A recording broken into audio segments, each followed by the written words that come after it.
ನಿಮಗೆ ಗೊತ್ತಿದೆ ಶ್ರೀಕಂಠಪ್ಪನವ್ರು MP ಆದಮೇಲೆ ಅದೆಷ್ಟೋ ವರ್ಷ ಆ ರೋಡ್ ಇತ್ತಲ್ಲ MP ಅವ್ರ ಮನೆ, ಶ್ರೀಕಂಠಪ್ಪನವ್ರ ಮನೆಗೆ ಹೋಗೋ ರೋಡ್ ಇತ್ತಲ್ಲ, ಆ ರೋಡಿಗೆ ಟಾರ್ ಹಾಕಿರಲಿಲ್ಲ. ಅದು ಟಾರ್ ಆಗಿರಲಿಲ್ಲ, ಗೊತ್ತಲ್ಲ ನಿಮಗೆ, ಅದು ಒಳ್ಳೆ ರೋಡ್ ಆಗಿರಲಿಲ್ಲ. ಆ ಬಾಕಿ ಇರಲ್ಲ. ನಾನು ಅಲ್ಲೇ ಕ್ವಾರ್ಟರ್ಸಲ್ಲಿದ್ದೆ. ನಾನು ಅಪ್ಪಾಜಿ ಕೈಯಲ್ಲಿ ಮಾತಾಡ್ದು ಸರಿ ಅಂದೆ, ಅಪ್ಪಾಜಿ ಎಲ್ಲ ರೋಡು ಸರಿ, ಇದಕ್ಕೊಂಚೂರು ಯಾಕೆ ಹಾಕಬೇಕು? ಅಲ್ಲ ಬಂದರೆಲ್ಲ ಜನ ಬರ್ತಿರ್ತಾರೆ MP ಅವ್ರ ಮನೆ ಮುಂದೆ.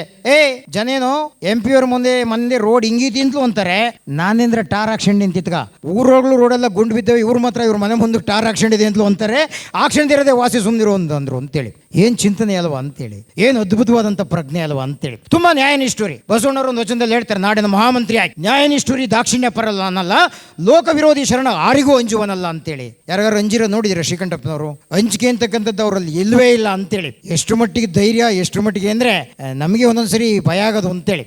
ಈ ಕ್ಷೇತ್ರದಲ್ಲಿ ಅವ್ರು ಬಾರಿ, ಬೇರೆ ಕ್ಷೇತ್ರದವರೊಬ್ರು ನಮ್ಮ BJP-ಯಿಂದಲೇ ಒಬ್ರು MLA ಆಯ್ತು. ನಾನು ಅಪ್ಪಾಜಿ ಜೊತೆ ವಿಧಾನಸೌಧದಿಂದ ಬರ್ತಾ ಇದ್ದೆ, ಅಪ್ಪಾಜಿ ಜೊತೆ ನಡ್ಕೊಂಡ್ ಬರ್ತಾ ಇದ್ವಿ. ಆ ವಿಧಾನಸೌಧ ಕಾರ್ಡಲ್ಲಿ ಆ ಸಿಟ್ಟಿಂಗ್ MLA ನಡ್ಕೊಂಬರ್ತಾ ಇದ್ರು. ಆ ನಡ್ಕೊಂಬರ್ಬೇಕಾದ್ರೆ ಅವರು ಅಡ್ಬಿದ್ರು ಅಪ್ಪಾಜಿಗೆ.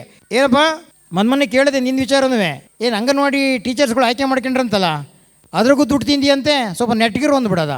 ಅವ್ನು ನಡಿಗೋಗ್ಬಿಟ್ಟು ಅವನು ಸಿಟ್ಟಿಂಗ್ MLA.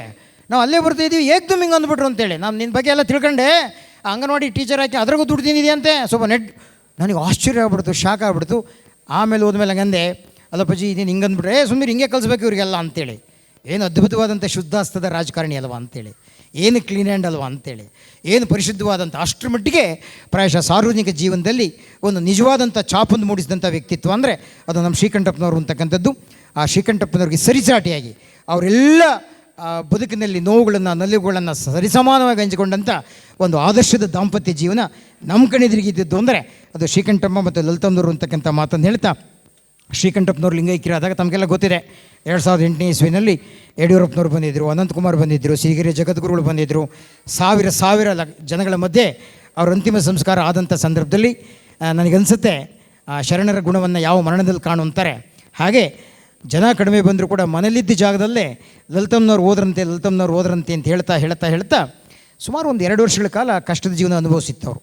ಅನಿವಾರ್ಯವಾಗಿ ಒಂದು ಅಪಘಾತಕ್ಕೀಡಾಗಿ ಆ ಸಂದರ್ಭದಲ್ಲಿ ಜನ ಒಂದು ದೊಡ್ಡ ಸರ್ಟಿಫಿಕೇಟ್ ಕೊಡ್ತಾಯಿದ್ರು. ಏನು ದೃಢೀಕರಣ ಅಂದರೆ, ಅಣ್ಣ ಭಗವಂತ ಯಾರಿಗೆ ಏನಾರ ಮಾಡಲಿ, ಲಲಿತಮ್ಮನವ್ರು ಹಿಂಗೆ ನರಳಂಗೆ ಮಾಡಿಬಿಟ್ನಲ್ಲ, ಭಗವಂತಿಗೆ ಕಣ್ಣೀತಣ ಅಂತೇಳಿ. ನೋಡಿ ಬದುಕು ಹೆಂಗಿರಬೇಕು ಅಂತಲಿಕ್ಕೆ ಇದಕ್ಕಿಂತ ಸರ್ಟಿಫಿಕೇಟ್ ಬೇಕಿಲ್ಲ ಅಂತೇಳಿ. ಹೇಗೆ ಬದುಕಬೇಕಪ್ಪ ಅಂದರೆ ನಮ್ಮ ಒಳ್ಳೆತನ ನೋಡಿ ನೆರೆಯವರೆಲ್ಲ ಖುಷಿ ಪಡ್ತಾ ಇರಬೇಕು, ಗ್ರಾಮವೆಲ್ಲ ಖುಷಿ ಪಡ್ತಾ ಇರಬೇಕು, ಸಮಾಜವೆಲ್ಲ ಖುಷಿ ಪಡ್ತಾ ಇರಬೇಕು.